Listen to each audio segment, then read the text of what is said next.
संतगुरु ने ऐसा दर्शाया है, काल जाल के मध्य में जब देखा जीव बेहाल, तो दया दृष्टि को जान के तब पर खायो जा। इस काल कलिहारी युग में गुरुआ प्रपंची लोगों ने इस भोले जीव को आंख होते हुए अंधा बना डाला, पैर होते हुए पंगु बना डाला, मुंह होते हुए बेजुबान बना डाला।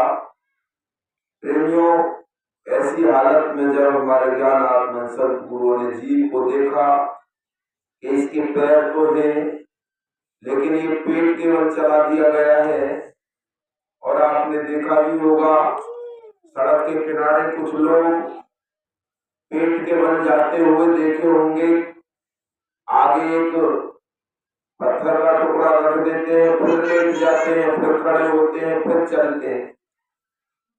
प्रेमियों, पैर होते हुए पेट के बल चला दिया जीव को। पैरों का एहसास, पैरों की आवश्यकता जिसको होती है उससे पूछिएगा पैर कितने जरूरी होते हैं, कितना चाहता है वो पैरों को। लेकिन इस काल कलिहारी युग में पैर होते हुए भी पेट की ओर चला दिया, आंख होते हुए आंख बंद करा दी, और जीव समझ नहीं पाया। इन बिंदुओं पर जब जीव को देखा फंसा हुआ तो उन्होंने उपदेश किया, नाना प्रकार से जीव को धोखे में डाला। तो महापुरुषों ने इन बिंदुओं पर पद माध्यम से, गद्य माध्यम से जीव को समझाने की कोशिश की।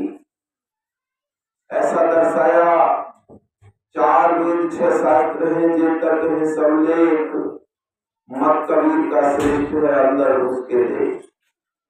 यानी जीव जहां इसको समझना चाहिए वहां इसकी सोच पर ही प्रतिबंध लगा दिया गया। और जब हमारे संत महापुरुषों ने इन बिंदुओं पर गहनता से अध्ययन कर जीव को काल के जाल में से निकालने की कोशिश की, और इन जाल को कुछ जिज्ञासु जन समझकर जाने, और उनके मन के अंदर ये जिज्ञासा पैदा हुई कि जो मैं जिस धोखे को मैं जाना हूँ उसे समाज को भी मैं बताऊं और समझाऊं, ताकि समाज के भी धोखे मिटे। प्रेमियों, इस प्रकार की हालत में जीव को देखा, पत्थर पाषाण खाने को नहीं मांगता, उसके लिए भोजन तैयार किया जाता है, और जीते जी माता पिता पीने के लिए पानी मांग रहे होते हैं, नहीं दिया जाता, खाने के लिए भोजन मांग रहे होते हैं, नहीं दिया जाता, और पत्थर पाषाण के लिए भोजन तैयार किए जाते हैं। हमारे ज्ञान आत्मन संत गुरुओं ने जब विचार किया तो अपने विचार दिए, साधु जी ऐसे जग को मैं कैसे समझाऊं, कैसे उपदेश करूं जो तज प्रत्यक्ष सतगुरुदेव को जड़ को पूजन जाए। अरे पत्थर के टुकड़े को तराश करके मूर्ति अगर बनाता है तो मानव ही तो बनाता है, तुम्हारे जैसा भाई तुम्हारा कारीगर ही तो बनाता है। चाहे पत्थर के टुकड़े की मूर्ति को तराश करके बना रहा है, चाहे मिट्टी की मूर्ति को बना करके बना रहा है, चाहे कागज के टुकड़े पर आरेखित करके बना रहा है, अरे उसको बनाने वाला मानव तू ही है। जितना प्रकाश दुनिया में हुआ है मानव ज्ञान और विज्ञान और तेरे ही चमत्कार के द्वारा हुआ है, और कोई भी तेरे ऊपर अधिकारी नहीं है, तू ही करता है। एक छोटी सी बात, हमारी माता बहनाओं की संख्या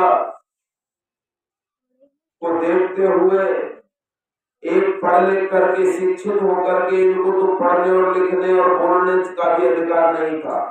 हमारे महापुरुषों ने जब देखा कि भाई ये पढ़ लिख करके इस समाज के धोखे को मिटाने में अग्रणी रहेंगी, तो पढ़ लिख करके एक लड़की जब वरयोग्य हुई तो उसकी शादी उसके पिताजी एक परिवार में कर आए जहां पूजा पाठ बहुत होता था।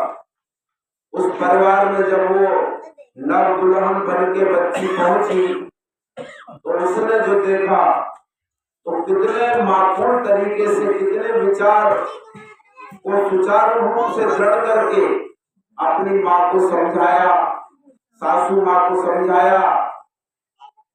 तो किस तरह से उसने समझाया? सासू माँ कहने लगी, बेटी हमारे यहाँ के रीति रिवाज है कि पूजा करनी होती है। लड़की ने कहा, माँ वो पूजा कहाँ होती है? सासू माँ ने कहा, वो पूजा मंदिर में होती है। तो चलो माँ, मैं पूजा तो जरूर करूंगी। साथ साथ वो सासू माँ के मंदिर की तरफ चली तो मंदिर के दरवाजे पर, मंदिर के मेन गेट पर पत्थर के टुकड़े तराश करके शेर के चित्र बने हुए थे, शेर के बुत बने हुए रखे थे। तो उन शेर की मूर्तियों को देख करके उस लड़की ने अपनी सासू माँ का हाथ पकड़ के खींच लिया, माँ इधर आ जाओ। कि सासू माँ ने कहा, क्या हो गया बेटी? बहू से कहा, बेटी क्या हो गया?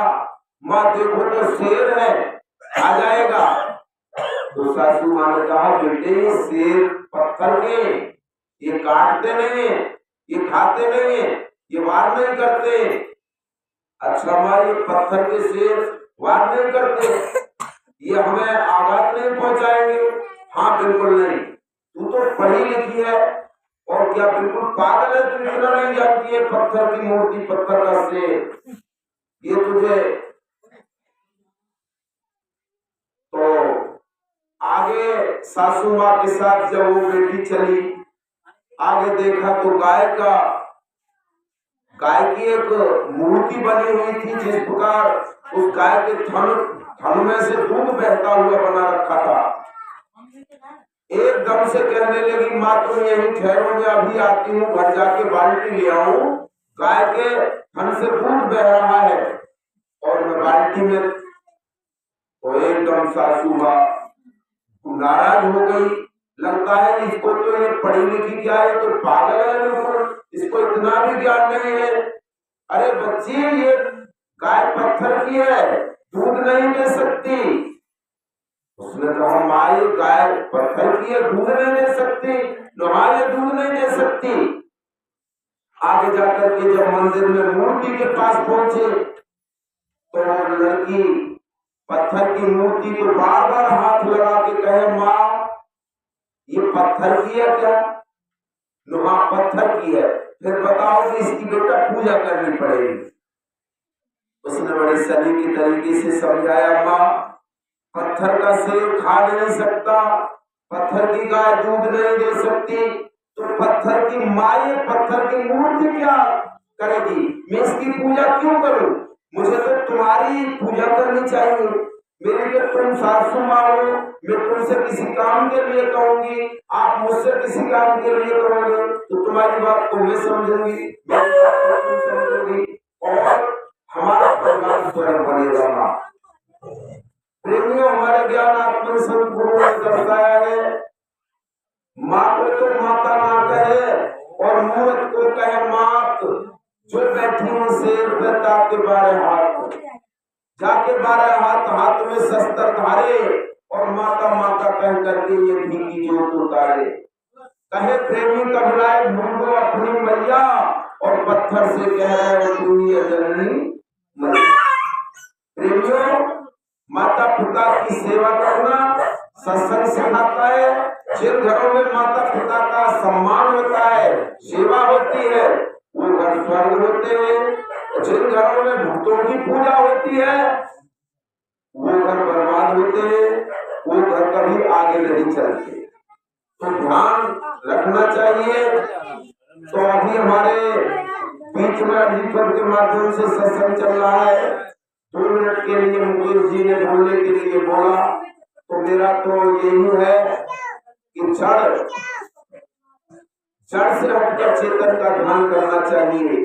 अभी देखो, चेतन होते हुए, ज्ञानवान होते हुए हमारे बीच में विराजमान प्रधान जी से आग्रह किया, प्रधान जी हम जिस सत्संग को सुनते हैं, समझते हैं, उन बिंदुओं पर आप भी देखें, क्या हम जो सत्संग कराते हैं और सत्संग सुनने जाते हैं, क्या हमारे निर्णय सही है?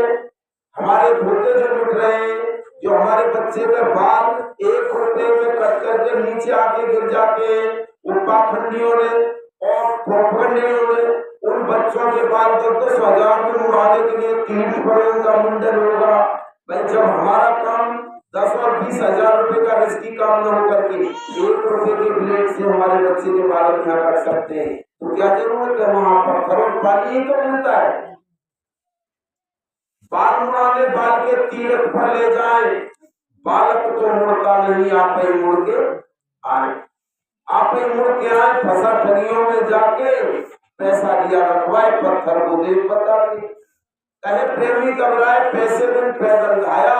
भाई बालक तो नहीं मुड़ा, आप खुद मुड़ के आए। प्रेमियों, ये फिजूल खर्ची न करके बच्चों को पढ़ाने पर ध्यान दीजिए। पढ़ाओगे लिखाओगे तो अज्ञान मिटेगा, और अगर बच्चों को नहीं पढ़ाओगे तो अज्ञान अंधकार बढ़ता चला जाएगा। समाज में चाहे कितना ही भक्ति कर लो, पूजा कर लो, पाठ कर लो,